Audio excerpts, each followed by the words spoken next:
This is Daniela Pensack, and thank you for joining. This is Dialectic Project Radio, and I know that the Dialectic Project Radio, as you all are aware, has been on a bit of a hiatus since the summer, but I'm glad to finally bring it back. And I have with me UBERSOY, hmm as he's known, and on YouTube and on Twitter. And I'm really excited to have him on here because I would love to talk to him about present ideologies that we are facing right now in the United States, particularly the Yes. conservative movement. UBERSOY, I'm just going to let you introduce yourself and let us or tell us about sort of your history in, sort of your political history and what got you to where you are today. Sure. So I would describe myself as a right-wing progressive, that is, a right-winger who sort of combines the principles of evolution and uh, looks at where does it fit in politics, how do we make sure the political system becomes more efficient overall, optimization stuff. Yeah, I was sort of I guess I was always political, but I really started to get into politics in 2020 after the George Floyd riots. At that time, I was in university, and I have a degree in political science, and I was seeing how everyone was, you know, chimping out over George Floyd, and the funniest thing is that I'm a Canadian. Mhm. So technically, it doesn't even supposed to apply here. But then it started with George Floyd, and it quickly morphed into quote unquote indigenous politics. And what it means is uh, essentially the identity politics and the institutional privileging of the quote unquote like native Canadians, which are like Siberian Canadians who migrated into Canada more than 10,000 years ago. So basically, our founding, I guess, father, our Prime Minister, John A. Macdonald, during those protests, his statue was turned down. There was a lot of um, violence, there were blockades, and it was really crazy. And at that time, I have decided to start my YouTube channel because that's when I understood that liberalism is just not going to cut it, and I've been, in politics ever since that time. Oh yeah. I've sort of have a similar experience when I was in college. It was actually during 2016 when Trump was hmm gaining in popularity, and I have to really relate to that because I certainly saw that aspect in where I actually live in Washington State, so I live very close to the Canadian border. hmm So I'm very familiar with referring to like the indigenous people, and because we don't have like a lot of black people where I live. Right. We don't have Yes. that minority. We don't have a lot of Latinos where I live, but we have a lot of indigenous people. And that is certainly the land acknowledgements I'm very much familiar with. So Yes. familiar with Yes. that experience. But I was certainly motivated to get involved in politics as well because of, especially in the state that I live in, because it is sort of this platforming of what is supposed to be the exceptional class, you could say, and I don't mean that in like the positive sense. I mean like minorities, those that are exceptions to the rule most of the time, and platforming them to the point where that is becoming the rule, really upset me because that's not how society is supposed to organize itself, obviously. So I can certainly hmm relate to that. But you mentioned right-wing progressivism, and I did want to have you sort of like explain that because I see that in your Twitter bio, and that's Yeah. something that are all about. So could you give us like a more of and the listeners, more of a general explanation and its significance and how it's applicable today?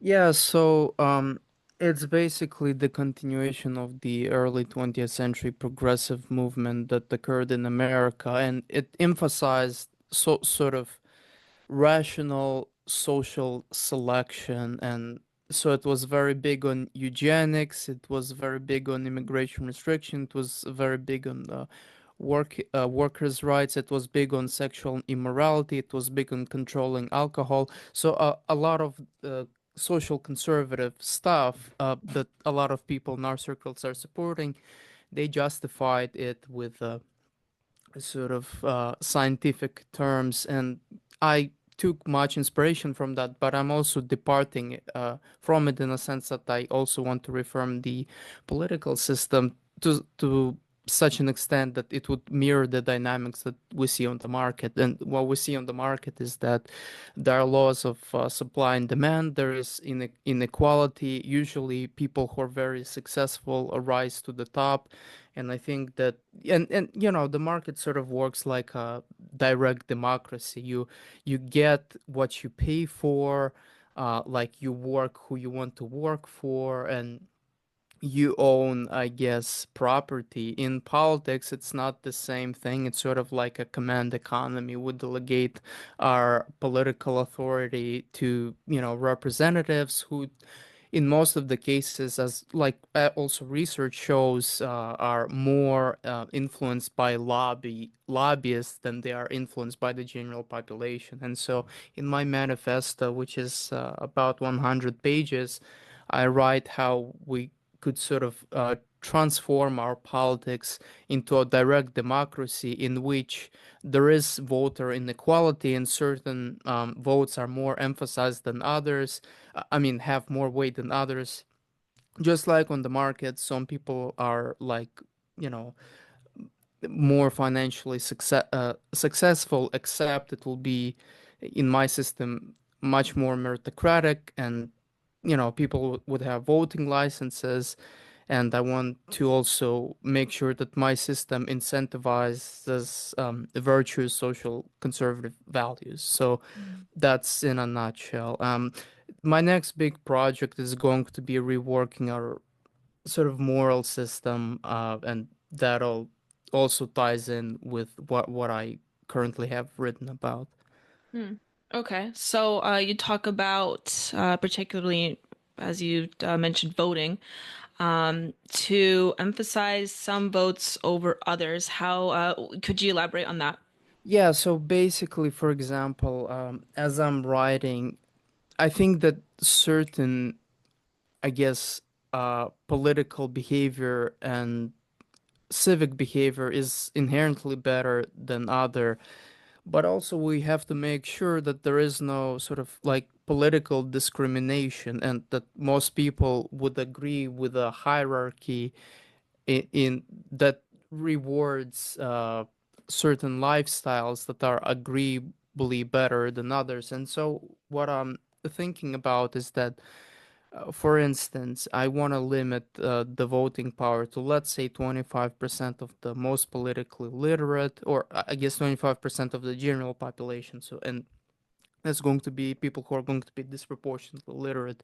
So that's the first thing that I would do. The second thing is, I think people who have sort of have more children, or people who maybe have went into the army, or people who are donating to charity, I think because these lifestyles most people would agree are beneficial. I think they should have like more than one vote, just like people who are extremely politically literate, who have acquired the, let's say, a political license, and they have passed at the 95th percentile, so they're going to have more votes.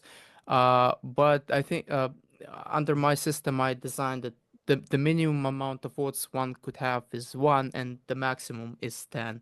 So it's not going to be that radical, but you know that there's still some, I guess, maybe room of that's the early sort of draft. Yeah, okay. That's very interesting, and I do find that intriguing, and we certainly, especially lately, need to reevaluate enfranchisement. I see a lot of people doing that, particularly, within more of our generation, younger generations are doing that because it certainly has been a especially egalitarianism has been a massive doctrine for previous generations. You certainly see this following after, the civil rights movement, especially in the 60s, where the previous generations, particularly the baby boomer generation that we, referred to often, has this concept of egalitarianism. Egalitarianism is perhaps not the right word, just, social equality, where it is a like the basic foundation of everything and all policymaking that flows from that generation and the generations following after that. But it seems like with this present generation, and particularly Generation Z, we are sort of reevaluating that. And you're certainly one of the voices that does that. And I do find that intriguing and even necessary in some cases, because it's important to go back and reevaluate some of the ideas and virtues that we hold that could also be potentially damaging in the long run. And we've seen that, I think, happen. But considering what you're just saying, Hmm. what do you think of, because it just popped into my head, the Vivek situation. I don't know if you're familiar with this, but you probably are. Vivek discussing citizenship being based on like a certain civics test for everyone. Hmm. How are you Yeah. aware of that at all, or what's your opinion of that if Uh, you are? yes, I am familiar Mm. with that, but like, what are we going to do with people who don't pass a Right. citizenship test? Like, are we going to deport them? Probably not a good idea. I'm supporting a voting license test, and I want to do the same thing as Vivek, except like even like more sort of radical. But people who are just born here, let's say, and whose ancestors have been here for more than 100 years, if they don't pass a civics test, I wouldn't deprive them of their citizenship. I think that's So you think that part's yeah, it's a little too far. It seems like he drew the ire of a lot of Americans when he said that, and it didn't really help his case. yeah, So yeah, he's too elitist. I Mhm. look, I mean, I don't really understand some of his appeal. I think he oversteps it a lot of the times. If he kept it at a certain level, I think he would have become a very popular politician, but sometimes he goes into places where he should. I never really liked Vivek to begin with, and just as like a side note, I do feel extremely vindicated about him because ever Hmm. since he grew in popularity during the last primary, a lot of even Trump supporters, but a lot of conservatives liked him, and I never really liked Hmm. him considering some of his like business practices. So since the H-1B Yeah, visa I'm not situation familiar happened. with that. Yeah, yeah. Hmm. Yeah, he has sort of like shady business practices in his past, and then Hmm. he went into public service afterwards. And I never felt good about him. But since the H-1B visa situation happened during Christmas and his tweet was made, a lot of people got upset about what he said, obviously. And I'm like, well, I never had a good feeling about him. But anyway, okay, so right-wing progressivism. I do like the idea. How possible is it, do you think, to implement the system you're advocating for in the future? I mean, I honestly don't know if it's like that possible right now, but Yeah. if we were to implement that, what do you think would it take to do something like that or to encourage that for the general population to accept? Um, I think it's the people who want to have, I guess, their voice heard, and people who value, I guess, merit. This would disproportionately appeal to them. Yeah. I don't see something like that appealing to the left, and the left determines most of our sort of political consensus, and so it's going to be very difficult in implementing it, especially if there is an inherent bias towards social conservatism. Um, with regards to our elites, I would say that it may resonate with them more than with the general population, but the main problem with my theory is that first people just have to notice it, and if they don't notice it, then yeah, it's just going to, for now, I'm writing it, basically a few thousand people, you could say, are into it. Yeah. And there should be a couple of thousand people more once I make the manifesto free for everyone. So right now it's not feasible, but my goal is to write something which would later be used by other people when it's convenient, when it's a certain time, proper time for it, when there are incentives.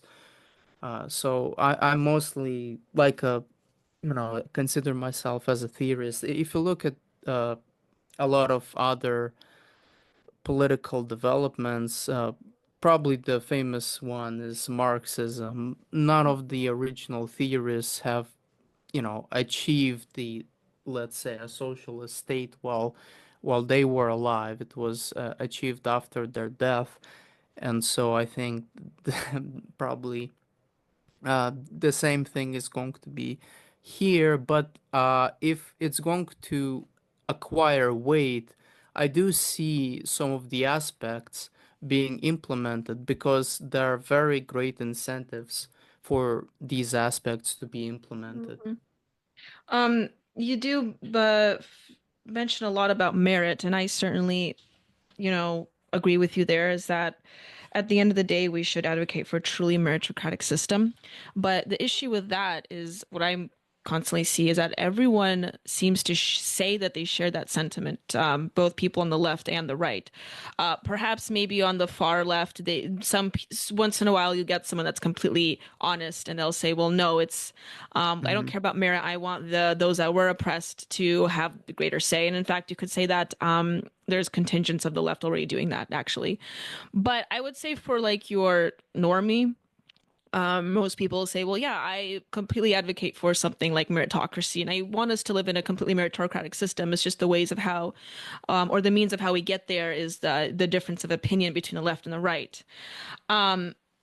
I am of the assertion, and I've written about this before on my Substack as well, is that true meritocracy will lead to, and I think leftists are, everyone intuitively understands this, and this is why leftists perhaps shy away from this particularly, and maybe some people on the right as well. Actually, I think most normies do, is that people who say they advocate for meritocracy and they want that, but if we truly implement that, what we will see is that certain demographics of people will be more successful or have more decision-making power than other Hmm. demographics of people.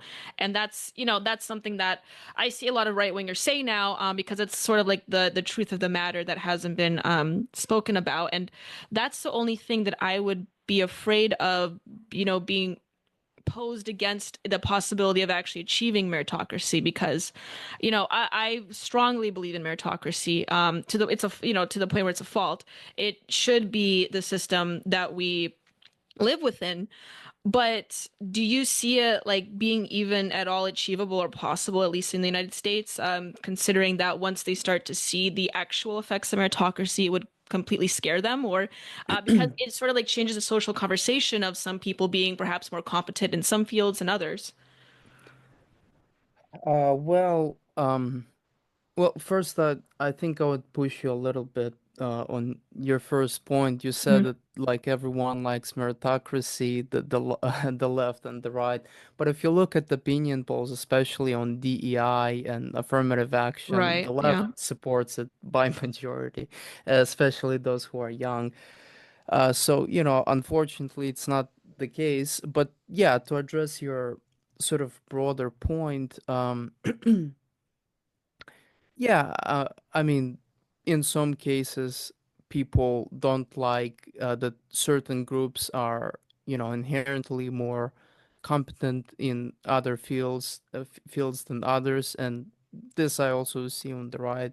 For example, there is a lot of resentment that Jews tend to occupy lo extremely like overstretched uh, uh, positions of power. But at the end of the day, if you look at especially our economy, and if you subtract affirmative action to an extent, and of course you also cancel out nepotism, which should eventually be fought against as well.